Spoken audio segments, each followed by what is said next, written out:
When the world knows you by just one name, you have truly succeeded. Pelé is regarded by many as the greatest footballer of all time. His humble demeanour and generous spirit have guaranteed his legacy as a global icon. This is a big responsibility, I feel very comfortable because something I cannot answer was why God gave me this, this gift. This was a gift from God, and I try to be in my best. I try to respect people. I try to prepare myself.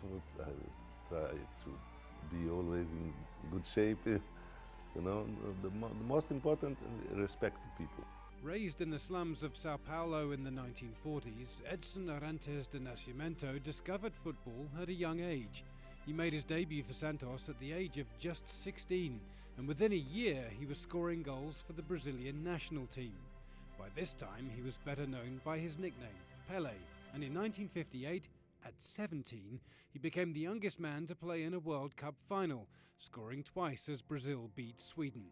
It was the first of 3 world titles he'd helped win for his country.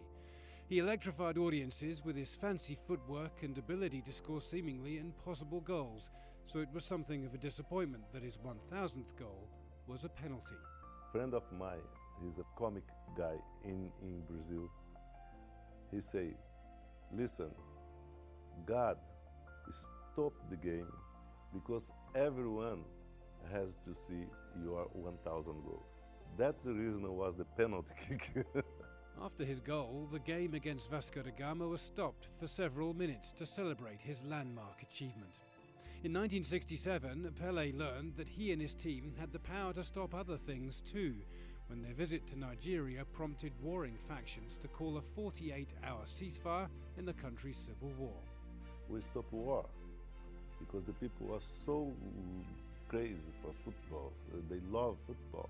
They stopped the war to see Santos play in Africa.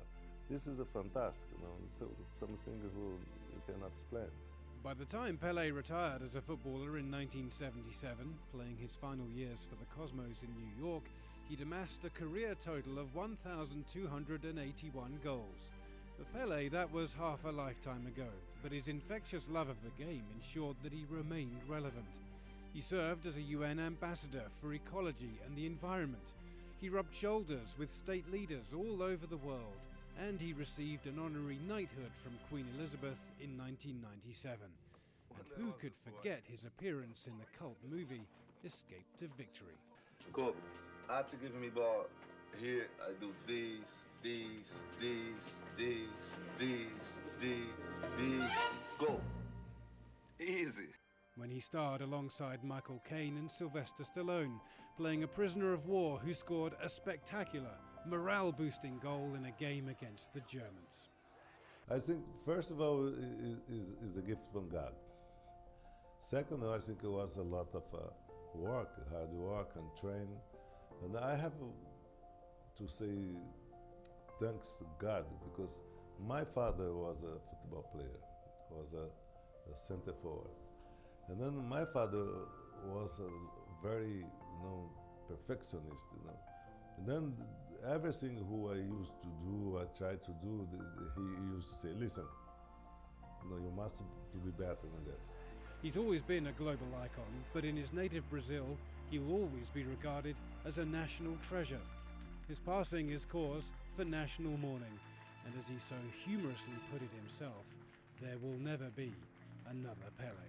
To be the new Pelé would be very difficult, because my mother and my father, they closed the machine.